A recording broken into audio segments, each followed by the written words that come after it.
The previous tenant left a survival guide. How did we end up here? Pleased to meet you, young lady. Derek smiled at Ellie, a genuine warm grin. They had never met before. He only knew about the twins because I had told him about them last time we spoke. He never got a chance to see them before he disappeared. Despite this, he was completely unfazed by her demonic appearance. I wished more than anything that the circumstances had been better. Their meeting and our reunion would have been wonderful upstairs, but instead, we were stuck in the artificially lit stairwell with the now still again woman for company. I'd missed him. I hadn't realized how much it was possible to miss a person I barely knew until Derek. He represented everything good about the block to me. He made it feel like home, even in the bright, windowless underground lairs. "Pleased to meet you too, sir," Ellie answered, in the poshest accent that she could muster, giggling. She radiated a light. There was an invisible expression of instant trust among the black that made up her voids. She liked him. When this nightmare began, with the prophecy and the subsequent death of Esther Beckman, I never would have imagined I'd be witnessing that moment between Ellie and Derek, to see an instant connection. I hoped he would get the chance to see her in the sunlight too, with her brown, puppy dog eyes in place of the voids. The whole scene filled me with my own warmth. Sounds were still muffled after my brutal attack by the mangled people, and I was disappointed that his voice wasn't clear, but the arrival of Derek gave me great hope. Even the presence of the woman, who was still stood by the stairwell, couldn't break that. Besides, we were safe from her now. He took his kindly eyes away from Ellie to look at me. "Why are you here? How?" he asked, disbelief in his tone. There was no anger, just disappointment, which was arguably worse. It was the first time I had ever seen Derek not look calm and collected. "I'm here for you. I couldn't let you rot down here.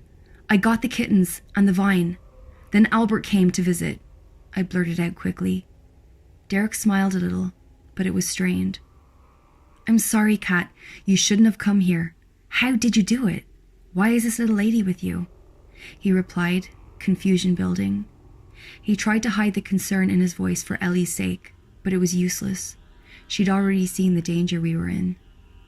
I explained what happened right from the very beginning, after he went away and Mr. Prentice trampled Prudence. Ellie stood in a frightened awe as I spoke about my monstrous boyfriend, how I'd brought him back, kept him locked away for months, and how he later murdered Mr. Meow. Derek looked worried as I described Albert's visit and threats. I covered everything, from Essie to the vine to the window cleaner and his inability to hold it together in lockdown. I tried to reason why I had thought that my plan with the lift would work, but saying it out loud made me realize how stupid I had been.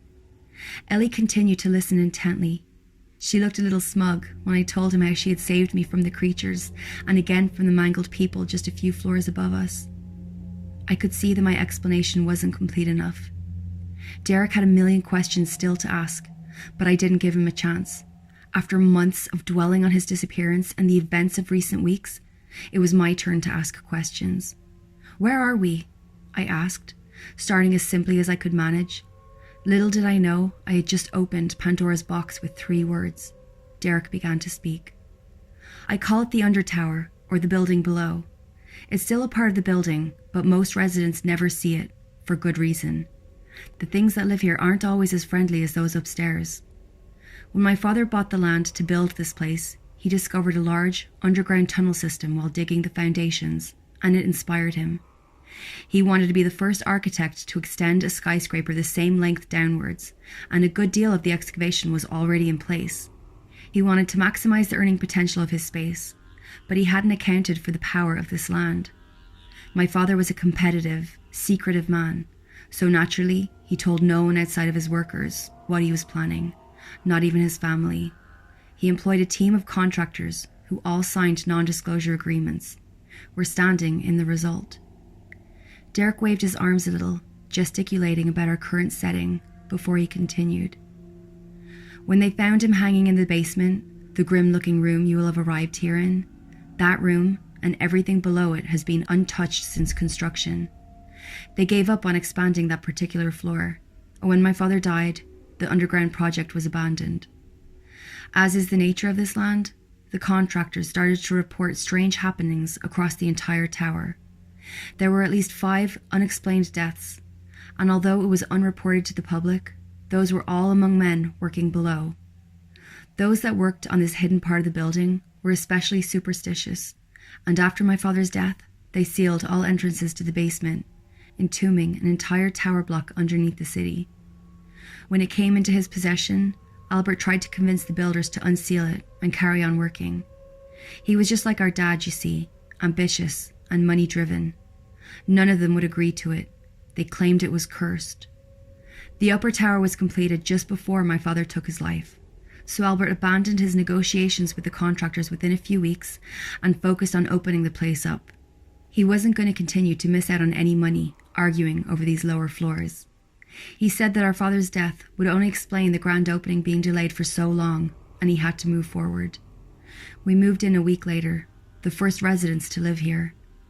He paused for a moment, and a sadness clouded his face. His kindly eyes welled up a little as he thought back to life before the building. "You must be really old if your dad built this place. Even my mum isn't that old," Ellie interrupted. I laughed. Her childish thought process was the only thing that could lighten the mood. Derek chuckled, and the woman next to him remained unmoving. "I am quite old, I suppose. Don't feel it, though," he answered, chuckling to himself as he adjusted his flat cap and winked at Ellie. "Don't look it either," I chimed in. Derek stopped chuckling and continued, shooting me a look. "That isn't something I can explain, Kat. Albert and I weren't close to our father. We didn't really know anything about this place until he died. The project was mostly completed, and we only got to speak to a handful of contractors who told us wild stories we would never believe to be true at the time. We couldn't have imagined how our lives were going to change. The only clue we have to our extended life is his note. To my boys, if you stay here, you will never die. That was all he left us, on a crumpled bit of paper that had to be given to us by a builder named Keith. My best guess is that he made some kind of deal with the spirit of this place. I don't know. Maybe it was just a special resident I haven't met yet.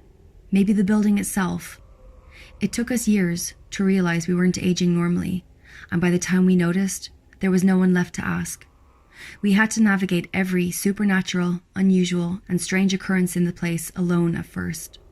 I remember exploring, being in awe of everything I met. Whenever I would cross paths with Albert, he didn't look mystified like I was. He was scared. My brother and I were never the best of friends, and it's my deepest regret that I didn't use that time we were alone here to build a relationship with him. Maybe I could have made a difference. A difference to what? I asked, trying to take in each of his words. To his son? Derek looked at Ellie, letting his eyes linger on the little girl, and then back to me. He shook his head. Not now. There's far too much to discuss. For now, we need to find a way to get you home. I considered protesting, but I could see the sadness in his eyes, and I didn't want to press. He was right. I'd put Ellie at risk for long enough, and I needed to get her back to Terry and Eddie safely. Have you been here this whole time? If you can't get out, then we have no hope, I whispered to Derek, as he put an arm around Ellie's shoulders and prepared to move. He sighed a little. You met my brother, Kat. The consequences of my escape would be huge for the block. He's not appreciative of the way I conduct myself. He prefers to take what the building gives and make it harmful, twist it into something bad. I prefer to live with it. I don't believe anything here is evil, except maybe him. I tried to let it go. I wanted to keep moving, but things weren't adding up. But Albert said the kittens and the vine. He said they were a cry for help. He lied. It's in his interests to keep me away. Yes, I helped them live. It gets lonely down here. When he discovered the plant, he took it off me immediately. Albert brought down one of the cats to feed to the thing he keeps on floor -10. I stopped him. He let me keep it because I suppose somewhere deep down he pitied me. I nurtured that little cat until out of nowhere, the kittens were born. It was amazing. Love created new life. The cats were great company, and I would have freed them if I could, but I never let them out. I didn't have a clue how they got out, until you mentioned a grate in the wall. He looked me up and down as he spoke, eyeing me unusually. It wasn't an entirely mistrustful look, but suspicious nonetheless. "So how do we get out?" Ellie asked. "Well, last time your friend's garden got me out of here." He crouched to speak to her on eye level. "We planted a garden for you, but you never came," she huffed in retort. "I know. My mean brother told me how beautiful it is. I hope I get to see it one day. He's made it a bit harder this time." He stood up and addressed me again. "I used to go through the basement. There's a stairwell. It's just sealed up. You have to break it. The lift will only bring you down. You can't go home that way." "So let's go," I urged, reaching for his hand. Then I saw it. I hadn't noticed. I had been too focused on his kindly eyes. Derek was missing all 4 fingers on his left hand. He looked at the floor as I struggled not to stare. What he did to Jamie, if I even just entered the basement, it will happen to me. I tested it. You can see the results. He lifted his stumpy hand. I don't know how I got the cat to give birth, and I don't know how Albert does anything that he does to the things that live here. I just know that if I step in that basement, I'll die. He looked devastated. Despite the relief that he hadn't gone straight in and done much worse damage, I knew the loss of his fingers would be major for him. He was, after all, first and foremost a gardener.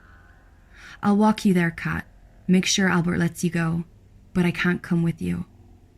I wanted to scream, loud enough to hurt any ears left on the mangled people upstairs. I wanted to shout and tell him that after all I'd been through, I wasn't going to leave without him. But the horned little girl beside me had thrown a lot of complications out there. Defeated, I nodded. Derek turned to the still woman. "I'll be back, Angela, I promise. But please, let these ladies leave safely." He leaned over and kissed her cheek gently before ushering us towards the stairwell. Another single tear rolled down her cheek. We trudged upwards, fairly silently. I wondered if all my questions would ever be answered.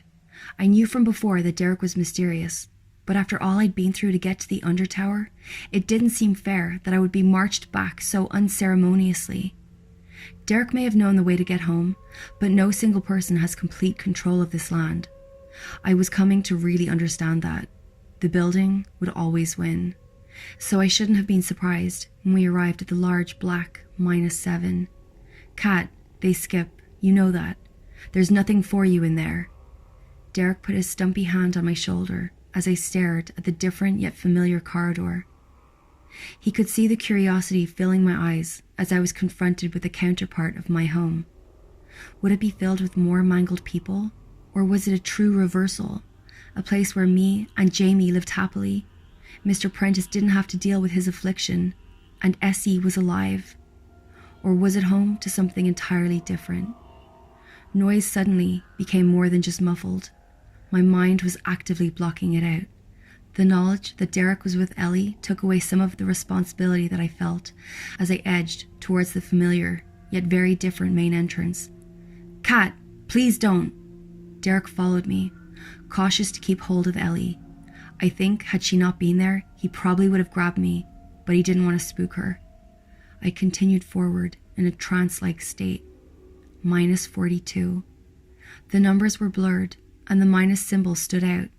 I stroked the wood and the handle. It didn't feel like home, not even a little. I was curious about what was inside, but I somehow knew that it wasn't good. The only seemingly positive thing about the situation was the lack of mangled people on the floor. I didn't know what was behind the doors, but it wasn't them. I had already created enough noise to draw them out if they were there. No, something else was there. Instead of turning my key, after a sudden epiphany, I turned and ran straight towards number -51 and pounded on the door. "Essie!" I screamed, realizing that if I hadn't died in that lift, then maybe she hadn't either. I banged hard on the door and could almost smell the familiar cigarette smoke seeping out of the flat. "Kat, stop!" Derek screamed. Out of the corner of my eye, I could see him covering Ellie's voids in grim anticipation. Then the door squeaked open. There she was. Essie hadn't died at all. Her fate had been so much worse. My friend was stood at the door, face twisted into a horrifying expression, her mouth lolled open much wider than should be possible with a functioning jaw. More alarmingly, her eyes had been entirely removed, leaving red, bloody, gaping wounds central to her face. Tufts of hair had been yanked from her scalp, leaving raw skin in its place. The dress, that's neatness I'd previously marveled at, was torn and distressed around the edges, barely covering her swollen, deformed limbs, bones jutting out of open wounds in all directions, the air filled with the scent of old ash and necrotic skin. She collapsed to the ground, unable to stand any longer on her broken legs, mouth still hanging open. Guilt washed over me. "How could you leave her like this?" I turned to Derek and screamed, but his face was as horrified as mine. "I didn't know, Kat. Honestly, I didn't. I didn't even know she was dead until I found you. Please, we have to keep going. Don't let her see this." He kept his hands over the gaping black voids that were so much more alive and comforting than Essie's hollowed sockets. There was a real shock in his eyes. I believed him, but I was angry. "She wanted me to help you, and this is what she got?" I couldn't get past my rage. Essie had been left to suffer for so long already, and who knew how long Albert intended her to stay like that. She laid there, writhing, and I was both desperate to help her and furious. Derek didn't get a chance to protest. Instead, our argument was interrupted by a slow and mocking clap. I turned to see the door of flat -42 flung wide open. Albert in the doorway with a smug grin on his face.